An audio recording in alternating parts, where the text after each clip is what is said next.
그러면 오늘 말씀을 전하도록 하겠습니다. 오늘 말씀은 로마서 7장 21절에서 25절입니다. 제가 읽도록 하겠습니다. 그러므로 내가 한 법을 깨달았노니 곧 선을 행하기 원하는 나에게 악이 함께 있는 것이로다. 내 속사람으로는 하나님의 법을 즐거워하되 내 지체 속에서 한 다른 법이 내 마음의 법과 싸워 내 지체 속에 있는 죄의 법으로 나를 사로잡는 것을 보는도다. 오라 나는 곤고한 사람이로다. 이 사망의 몸에서 누가 나를 건져내랴. 우리 주 예수 그리스도로 말미암아 하나님께 감사하리로다. 그런즉 내 자신이 마음으로는 하나님의 법을 육신으로는 죄의 법을 섬기노라. 아멘. 제가 개인적으로 가장 좋아하는 소설가가 러시아 소설가 도스토옙스키입니다. 제가 이제 젊은 시절에 이 책을 읽을 때는 도스토옙스키로 이제 번역되어 있었는데 이제 한글 번역 기준이 바뀌어서 지금은 도스토옙스키로 이제 이렇게 번역하고 있습니다.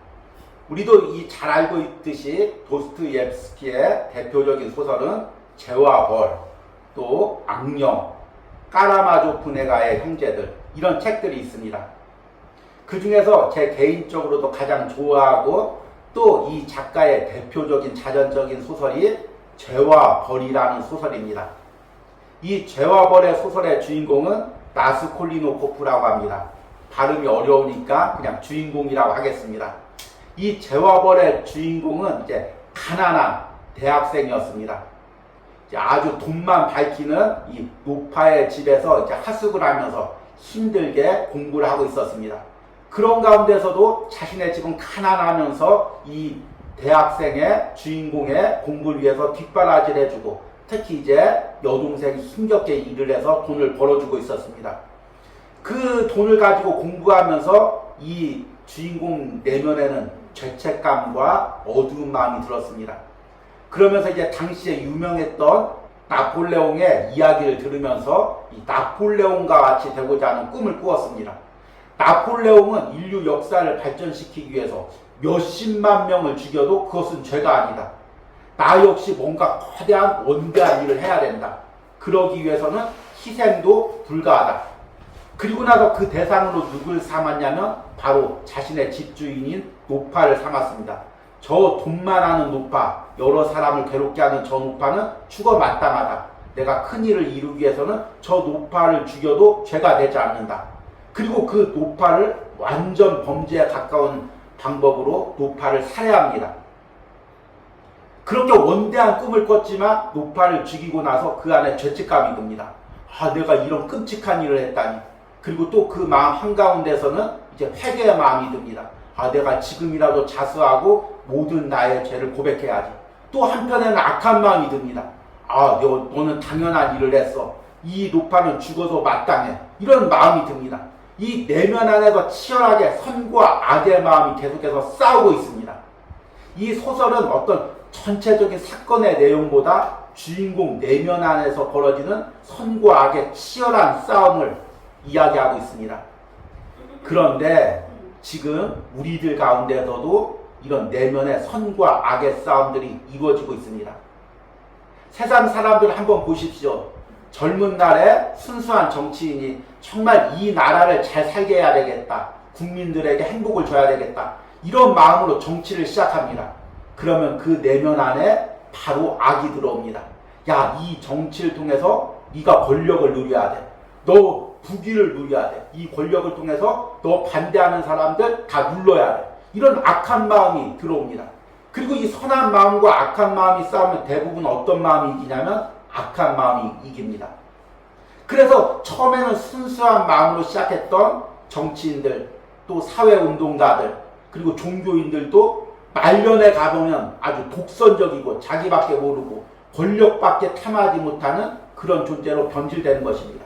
내면의 선과 악의 싸움을 알지 못했기에 그것을 외면하기에 그 내면이 악에 사로잡히게 되는 것입니다.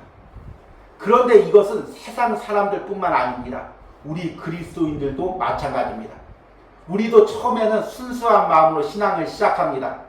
성도들은 정말 예수 그리스도를 닮기 위해서 살겠다고 결심하고 또 교회를 위해서 헌신하고 물질을 드리고 또 자신의 시간과 몸을 드립니다. 그러나 어느 순간 악한 마음이 들어옵니다. 이것을 통해 내가 사람들한테 인정받기를 원하고 이것을 통해 교회 안에서 중심적인 인물이 되기를 원하고 이것을 통해서 자신을 나타내고자 하는 욕망이 생깁니다. 그리고 나서 점점 나이가 들수록 직분이 올라갈수록 독선적이고 자신만 알고 자신의 신앙과 주장만을 내세우고 권력만을 탐하는 그런 존재가 됩니다. 목회자들도 마찬가지죠. 나의 삶을 다 들여서 주님께 헌신하고 복음 전도를 위해서 살겠다고 헌신하고 목회자가 되지만 목회라는 순간 점점 악한 마음이 들어옵니다. 이 목회를 통해서 나의 것을 누리고 내 권력을 세우고 내 교회를 만들고 또 나의 주장을 세우고자 하는 그런 마음이 듭니다.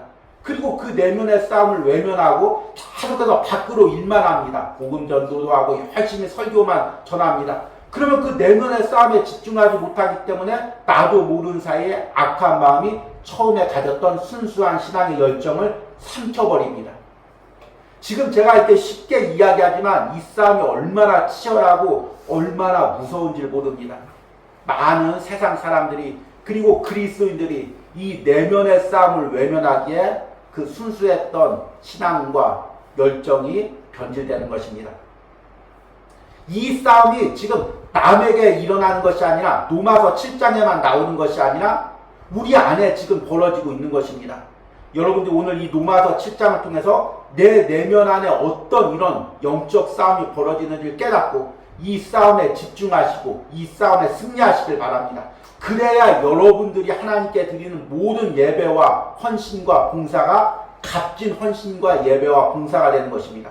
그렇지 아니하고 악한 마음에 사로잡히면 내가 아무리 많은 주의 일을 했다고 해도 아무리 많은 헌신을 드렸다고 해도 사실은 악한 마음에 사로잡혀서 나를 내세우기 위해서 하나님께 드린 것밖에 되지 않습니다.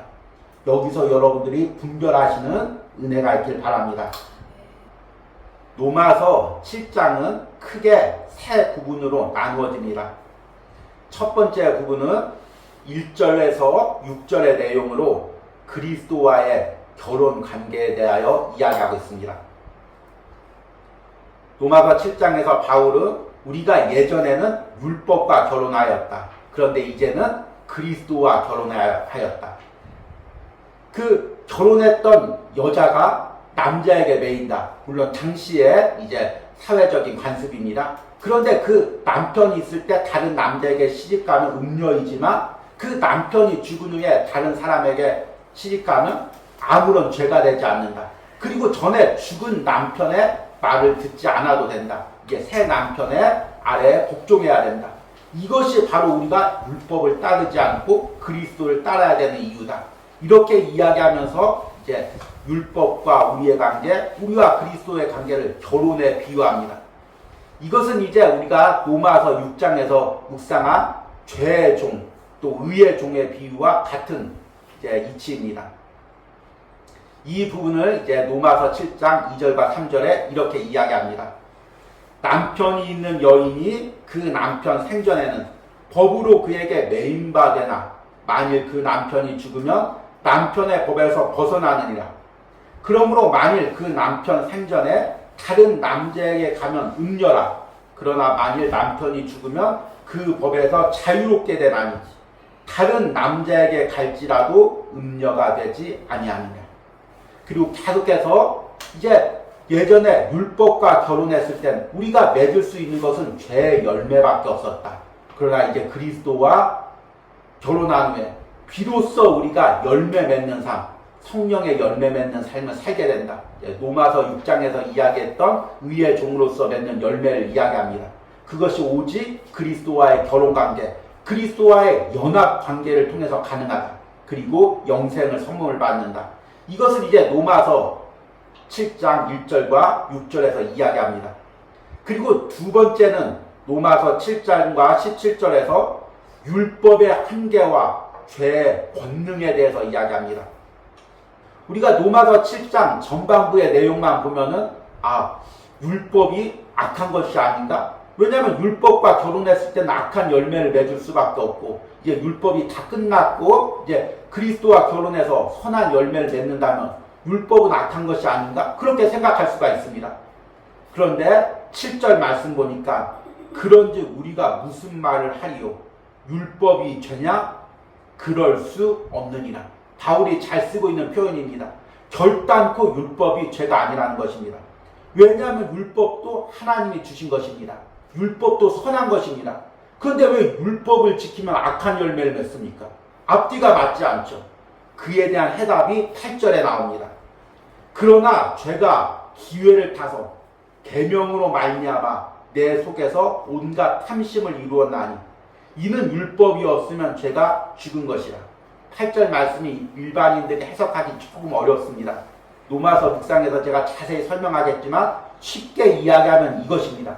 우리 안에 있는 죄가 얼마나 강력한지 하나님이 주신 선한 율법이 우리 안에 들어오면 그 죄가 교묘하게 율법을 이용해서 죄를 짓는 데 사용한다는 것입니다. 이건 너무나 끔찍하고 놀라운 말씀입니다. 하나님이 주신 율법까지 또 죄의 기회로 삼는 것이 바로 우리 안에 있는 죄의 세력의 그 실체입니다. 이것이 만약에 우리가 복음 안에서 살지 못하면 우리가 아무리 열심히 예배를 드리고 신앙생활하고 봉사를 해도 그 봉사하는 걸로 남을 돕는 걸로 그 죄가 그것을 기회로 이용해서 오히려 악한 일을 한다는 것입니다. 그래서 세상에 아무리 도덕적인 사람도 결국에는 죄에 이용되게 되어 있다는 것입니다. 이것이 얼마나 무서운 일입니까? 이것을 이제 로마서 7장 7절에서 17절에 이야기합니다. 그리고 마지막 부분, 가장 중요한 부분이죠. 18절에서 25절에는 그리스도인의 내면에서의 죄와 싸움을 이야기하고 있습니다. 지금 바울은 우리가 그 내면 안에 선한 마음과 악한 마음이 동시에 존재한다고 이야기하고 있습니다.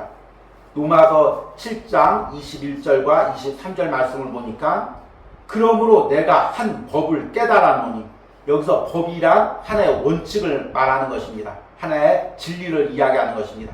한 원칙을 깨달았다. 그것은 무엇이냐면 곧 선을 행하기 원하는 나에게 악이 함께 있는 것이로다. 22절에 내 속사람으로는 하나님의 법을 즐거워하되 내 지체 속에서 한 다른 법이 내 마음의 법과 싸워 내 지체 속에 있는 죄의 법으로 나를 사로잡는 것을 보는도다. 우리가 전에 이야기했습니다.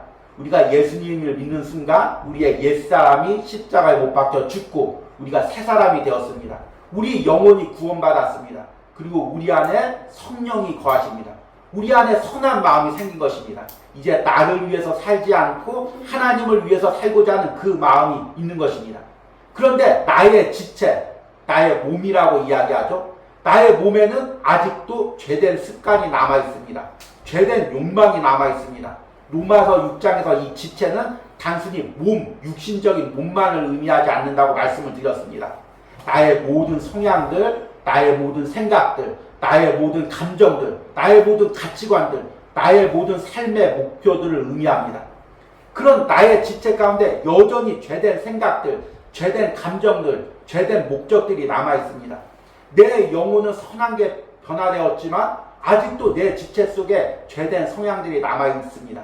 그리고 그 죄된 성향들이 계속해서 나를 죄로 끌고 가려고 합니다.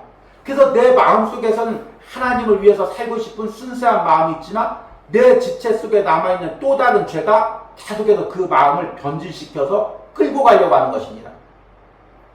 아, 이제부터 나는 하나님을 위해서 살아야 돼. 그것을 위해서 공부도 하고 그것을 위해서 돈도 벌고 그것도 위해서 세상에서 살아야 돼. 그런데 세상에서 살던 습관이 있습니다. 나만을 위해서 사는 것, 어떻게든지 내 쾌락을 위해서만 사는 것, 이 죄된 습관이 나의 결심을 순식간에 바꿔놓습니다. 또 내 생각 안에는 나 이제 감사하면서 살아야 돼. 죄로 인해 죽을 수밖에 없고 영원 형벌 받을 수밖에 없는 나를 구원해 주신 게 얼마나 감사해. 이제부터 죄된 그런 모든 생각들을 버리고 감사하며 살 거야. 그런데 또 어느 순간 그동안 가졌던 원망의 마음들, 세상에 대한 비관의 마음들, 죄된 마음들, 그 마음들이 나를 사로잡습니다. 감정적인 부분들도 마찬가지입니다. 항상 기뻐하는 감정, 하나님께 감사하는 감정을 가지고 살려고 해도 어느 순간 그동안 내가 가지고 있었던 우울한 감정들, 낙담된 감정들이 나를 사로잡습니다. 삶의 목표도 마찬가지입니다. 가치관도 마찬가지입니다. 말투도 마찬가지입니다. 모든 것이 다 이것과 연관되어 있습니다. 그리고 이 선과 악이 싸우면 결국에 어떻게 됩니까? 악한 것이 이기게 된다는 것입니다. 그래서 바울이 24절에 이렇게 탄식합니다. 오라 나는 곤고한 사람이로다. 이 사망의 몸에서 누가 나를 건져내랴. 여기서 곤고한 사람이라는 말은 이제 헬라어의 탈라이포로스라는 말입니다. 비참한 사람이라는 의미입니다. 이것은 죄가 우리를 얼마나 비참하게 만든지를 너무나 한 단어로 표현하고 있습니다. 그런데 바울이 이런 절망적인 상황을 고백하다가 25절에 갑자기 감사에 대한 고백을 합니다. 우리 주 예수 그리스도로 말미암아 하나님께 감사하리로다. 그리고 그 감사한 내용이 로마서 8장으로 이어지는 것입니다. 왜 바울이 이렇게 죄에 대해서 탄식하다가 감사하다고 이야기할까요? 비록 자신이 죄와 싸우면 100번 싸우면 100번 다 질 수밖에 없지만 예수 그리스도의 보혈을 의지하고 그 죄와 싸우면 반드시 이길 수밖에 없기 때문입니다. 성령이 우리 연약함을 위하여 탄식하고 우리를 도와주시고 넘어진 가운데서 일으켜 주셔서 다시금 하나님을 향해서 걸어갈 수 있는 힘을 주기 때문인 것입니다. 여러분, 우리가 어떻게 죄와 싸워야 됩니까? 많은 사람들이 이 죄와 싸우는 것을 너무나 가볍게 이야기합니다. 그리고 자신의 의지와 자신의 노력으로 죄와 싸워서 이길 수 있다고 생각합니다. 내가 한번 결심만 하면 내가 의지가 얼마나 강한 사람인 줄 알아? 내가 안 끊어서 그렇지 한번 끊기로 결심만 하면 하루아침에 끊을 수가 있어. 이런 생각들을 많이 하게 되죠. 그러나 그런 능력을 가진 사람들은 거의 없습니다. 그 다음날 또 쉽게 죄에 의해서 무너질 수밖에 없습니다. 이렇게 외적으로 보이는 유혹뿐만 아니라 내면에서의 악한 마음, 나를 위해서 살고자 하는 마음, 욕심내는 마음, 원망하는 마음, 이 마음을 끊을래야 끊을 수가 없습니다. 이제 절대로 이 마음 떨쳐버려야지. 이 어두운 마음 떨쳐버려야지. 원망하는 마음 떨쳐버려야지. 미워하는 마음 떨쳐버려야지. 그러다가도 어느 순간에 교묘하게 죄된 마음이 나를 사로잡습니다. 그러니까 우리는 곤고한 사람일 수밖에 없습니다. 비참한 사람일 수밖에 없습니다. 그런데 구원받은 그리스도인은 내 안에 성령님이 계시고 예수 그리스도의 보혈의 능력이 내 안에 있고 또 예수님의 십자가를 붙들고 사는 사람이기 때문에 이 죄와의 싸움을 하나님 앞에 그리스도의 십자가 앞에 가지고 나가면 됩니다. 지금 내 내면에 이런 치열한 싸움이 있습니다. 내가 이런 유혹을 받고 있습니다. 내 마음 가운데 이런 갈등이 있습니다. 내가 이 마음을 어떻게 할 수가 없습니다. 이 유혹을 어떻게 할 수가 없습니다. 주님, 내 마음의 상태가 이렇습니다. 내 삶의 상태가 이렇습니다. 이걸 주님 앞에 예수 그리스도 앞에 그대로 가져다 놓는 것입니다. 그리고 도움을 구하는 것입니다. 내 힘으로 할 수 없습니다. 주님 도와주셔서 이기게 하여 주시옵소서. 그러면 이길 수 없는 그 싸움을 이길 수 있는 능력을 주신다는 것입니다. 그런데 많은 사람들이 그렇게 하지 못하죠. 내 내면 안에 치열한 이 싸움이 있다는 것을 인정하기가 싫은 것입니다. 성도들도 신앙생활하면서 내 내면 안에 이런 어두운 마음, 음란한 마음, 악한 마음이 있다는 걸 인정하기 싫은 것입니다. 사람 앞에 인정하기 싫으면 그것을 하나님 앞에서라도 그리스도 앞에라서 인정하고 기도하면 됩니다.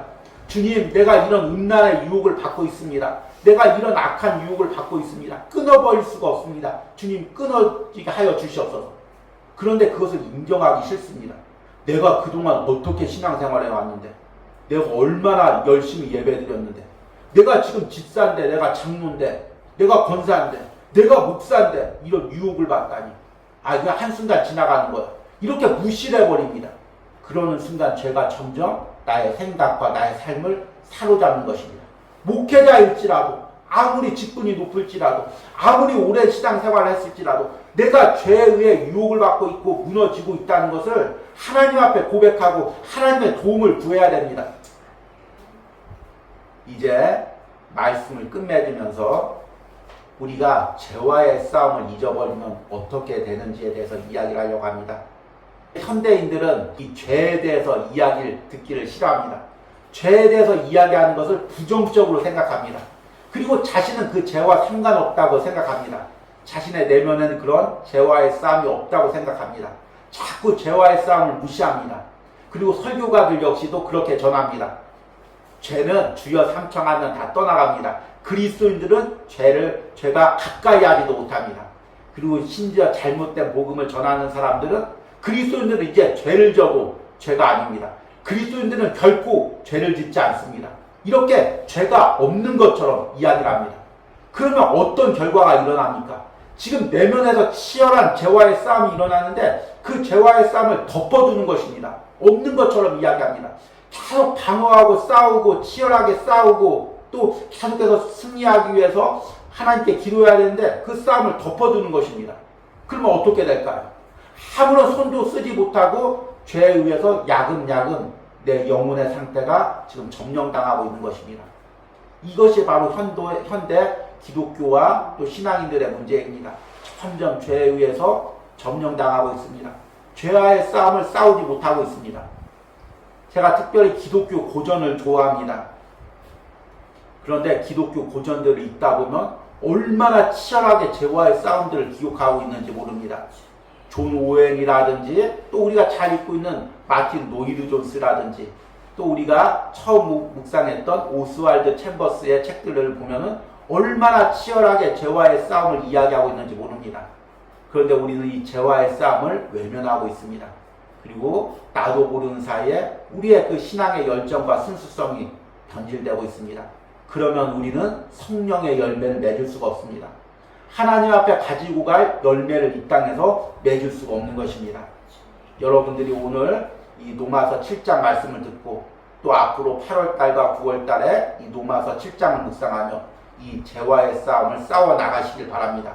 그리고 그 말씀을 통해서 날마다 죄와의 싸움에서 승리하며 날마다 우리 삶에 성령의 열매가 풍성히 맺히는 은혜가 있기를 소망합니다.